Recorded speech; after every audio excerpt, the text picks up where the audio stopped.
कर्तव्य निष्ठा हो जाएगी तो निश्चित रूप से संबंध में प्रेम स्थापित हो जाएगा।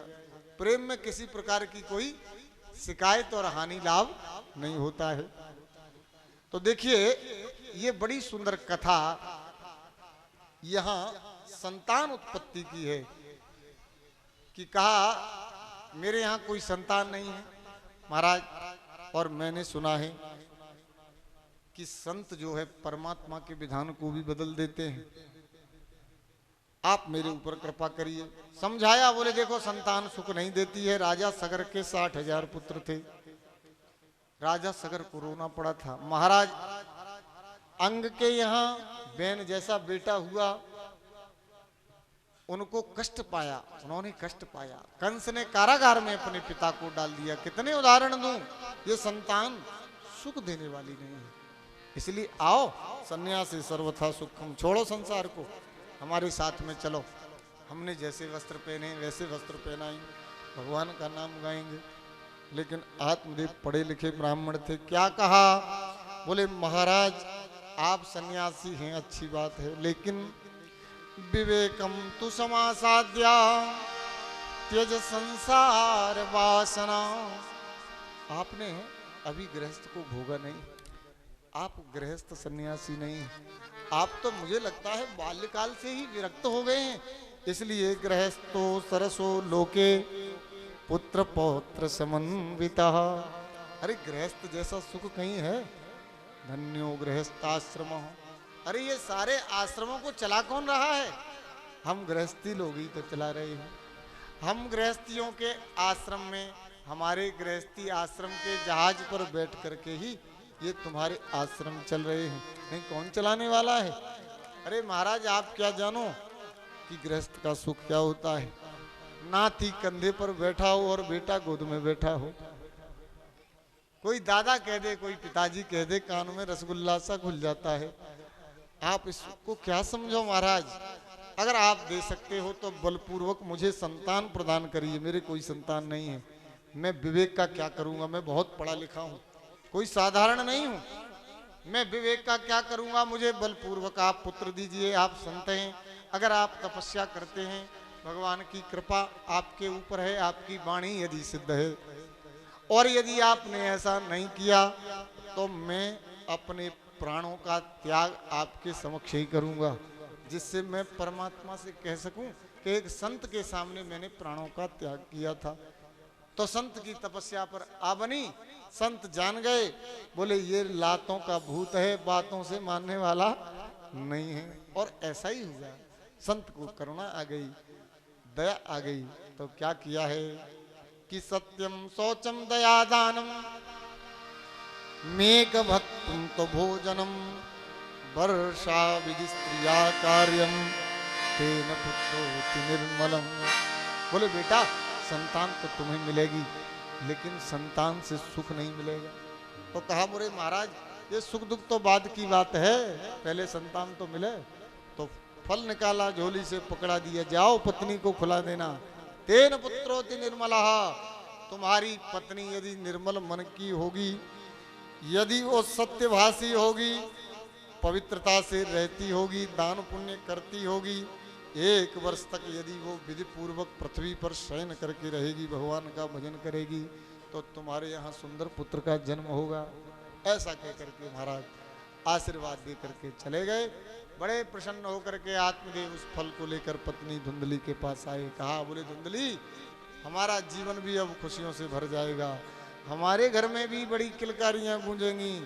ये संत का दिया हुआ प्रसाद है, बड़े अच्छे संत थे, भक्षण कर लो इस फल का।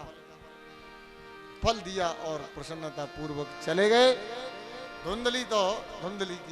धुंधली इसकी बुद्धि थी, फल हाथ में लिया, मन में विचार करने लगी कैसा फल है, कैसे महात्मा ने दिया होगा, कौन सा तंत्र किया होगा, कौन सा मंत्र पढ़ा होगा, क्या जादू टोना किया होगा। बुद्धि चलने लगी। तो हुआ क्या, उसी समय इसकी पड़ोसिन आ गई। पड़ोसिन से कहा इसने, देखो मेरा पति ये फल लेकर के आया है और बताते हैं कि किसी अच्छे संत ने दिया है, मैं इससे गर्भवती हो जाऊंगी। गर्भिणी हो जाऊंगी। तो पड़ोसिन अच्छी थी, इसने कहा बोले ये तो बहुत अच्छी बात है, तुम्हारे कोई संतान नहीं है, तुम इस फल का भक्षण कर लो तो तुम्हारे घर में भी संतान हो जाएगी, ये तो अच्छी बात है। लेकिन धुंधली का विचार क्या है, क्या कहती है, बोले स्वल्प भक्षम ततो शक्ति ग्रह कार्यम कथम भवेत। बोले मैं ऐसा सोचती हूँ कि जो स्त्री गर्भिणी होती है उसको भोजन कम मिलता है, भोजन कम खा पाती है क्योंकि उदर में उसके बालक। लेकिन मैं रहूंगी गर्भवती तो मुझसे भागा नहीं जाएगा, तो मेरे ही प्राण संकट में आ जाएंगे। और क्या कहने लगी कि प्रसूतो दारुणो दुखम। मैंने सुना है बहनों से कि प्रसूति पीड़ा में बड़ा भारी कष्ट होता है। पुत्र को जन्म देना, संतान को जन्म देना कोई साधारण बात है, बड़ा भारी कष्ट होता है। ऐसा कष्ट मुझसे तो सहा नहीं जाएगा, सुकुमारी कथम सहे। और इतना ही नहीं, मेरे घर में तो कोई दूसरा है भी नहीं, मेरे घर को कौन देखेगा। तो पड़ोसिन ने कह दिया बोले ननांदा सहरे तदा, तेरी ननद तो बहुत अच्छी है, तुम उसको बुला लेना, वो सब व्यवस्था कर लेगी। बोले ना, बहुत अच्छी नहीं है, चोटी है, मैं तो रहूंगी प्रसूति कक्ष में, वो सब माल मेरे घर का अपने घर में भेज देगी, इसलिए मैं अपनी ननद पर भी विश्वास नहीं कर सकती हूँ। फिर लालने पालने दुखम, उसका लालन पालन कौन करेगा, क्योंकि छोटे बालक की तो बहुत सेवा होती है। लालने पालने दुखम प्रसूतायाश्च वर्तते, इतने कष्ट मुझसे नहीं सहे जाएंगे। मेरी दृष्टि में तो संसार की दो स्त्रियां सुखी हैं, दो स्त्री संसार की सुखी हैं। कौन कौन सी, बोले बंध्या या विधवा नारी, या तो वो नारी सुखी है कि जिसका विवाह हुआ और पति समाप्त हो गया, और या वो सुखी है कि पति तो है लेकिन बांझ है, संतान उसके कोई नहीं है। वही दो स्त्रियां सुखी हैं। लेकिन इसकी पड़ोसिन बहुत अच्छी थी, इसने कहा बोली ये तो मूर्ख है, इसको अब ज्यादा क्या समझाना, तो छोड़ करके पड़ोसिन तो अपने घर में चली गई। एवं कुतर्क योगेन तत्फलम नैव भक्षितम, इस तरह का कुतर्क किया और इसने उस फल का भक्षण नहीं किया। इसी तरह से हम लोग कथा सुनते हैं संतों से, अच्छे अच्छे वक्ताओं से, मनीषियों से, तो संत के द्वारा हमें ये ज्ञान का फल प्राप्त होता है। लेकिन हमारी जो बुद्धि है ना धुंधली, एवं कुतर्क योगी ना, बोले महाराज ने तो कह दिया एक सूत्र में कि सत्य बोलो, सत्य में, सत्य से ही धर्म शुरू होगा, लेकिन सत्य बोल पाएंगे हम संसार में, तो ये कुतर्क की कैंची चलती है। सत्य बोलना तो बड़ा कठिन है, सत्य बोल करके तो हमारे बच्चे भूखे मर जाएंगे, लोगों का ऐसा कथन है, ये वास्तव में सत्य बात है। तो धुंधली बुद्धि हमारा ऐसा सोचती है। देखिए, विचार करिए, मैं एक दृष्टांत आपको सुनाता हूं, क्योंकि दृष्टांत के माध्यम से व्यक्ति जल्दी समझता है। भागवत जी का आदेश है कि वक्ता ऐसा होना चाहिए, दृष्टांत कुशलो धीरः, कि कोई बात सरलता से समझ में नहीं आवे तो दृष्टांत के माध्यम से समझावे। हमारी भाषा आपको समझ में आती है सही, ठीक ठाक आ रही है ना कथा समझ में?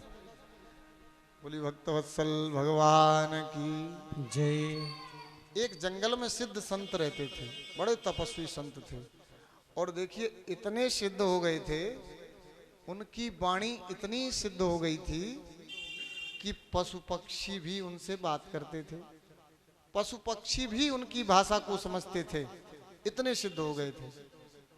जंगल में रहते थे, बड़ा सुंदर सघन वन था, लता कुंज से पल्लवित, उसकी सुंदरता देखते ही बनती थी। लेकिन एक दिन इस वन को नजर लग गई, यहाँ बड़े सुंदर सुंदर पक्षी कलरव किया करते थे। एक पहेलिये ने इस वन पर दृष्टि गड़ा ली। इसने क्या किया कि जाल बिछा दिया, जाल पर इसने पक्षियों को स्वादिष्ट लगने वाला दाना डाल दिया और पक्षियों का आह्वान करने लगा, और उस दाने के लोभ में पक्षी धीरे धीरे आकर के उस जाल पर बैठने लगे। जब वो जाल भर गया पक्षियों से तो उस जाल को समेट करके बहेलिया लेकर के चला गया। इस दृश्य को कौन देख रहा था? इस दृश्य को वो महात्मा देख रहे थे। तो मन में बड़ा क्षोभ हुआ, बोले देखो ये पक्षी इस वन की कितनी सुंदर शोभा थे, लेकिन इस बहेलिये ने तो बड़ा गलत कार्य किया है। लेकिन मैं अब इन पक्षियों को जाने नहीं दूंगा। महात्मा ने पक्षियों की भाषा में पक्षियों को एक गीत रटा दिया। बोले देखो बहेलिया जंगल में आता है, जाल बिछाता है, दाने डालता है, दाने के लोभ में हमको नहीं फंसना चाहिए।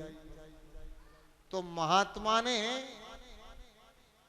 एक एक सूत्र पक्षियों को रटा दिया। महात्मा जंगल में आता है, बहेलिया जंगल में आता है, जाल बिछाता है, दाने डालता है, दाने के लोभ में हमको नहीं फंसना चाहिए। हर 25 गीत को रटने लगा। महात्मा प्रसन्न हो गए, बोले अब कोई पक्षी इस जंगल से बाहर नहीं जाएगा। सब जान गए कि ये बहेलिया सबको लेकर के चला जाता है। तो देखिए दूसरे दिन का कृत्य, बहेलिया फिर से जंगल में आया। इसने जाल बिछाया, दाना डाला और जितने भी पक्षी डाल पर बैठे वृक्ष पर वो इस गीत को रट रहे हैं कि बहेलिया जंगल में आया है, जाल बिछाया है, दाने डाले हैं, दाने के लोभ में हमको नहीं फंसना चाहिए। उस गीत को रटते रटते एक एक पक्षी उस जाल पर आकर के बैठ गया और बहेलिया समेट करके ले गया। इससे क्या सिद्ध होता है? इस कहानी से, इस कहानी से ये सिद्ध होता है कि हम कथा सुनते हैं, हम अपने जीवन में ज्ञान अर्जित करते हैं, खूब सिर हिला करके कानों से वो ज्ञान हमारे मस्तिष्क में, बुद्धि में, हृदय में स्थिर हो जाता है। लेकिन ठीक इन पक्षियों की तरह ही हम उस ज्ञान का विस्मरण कर देते हैं और हमारा जीवन जो है कष्टमय हो जाता है।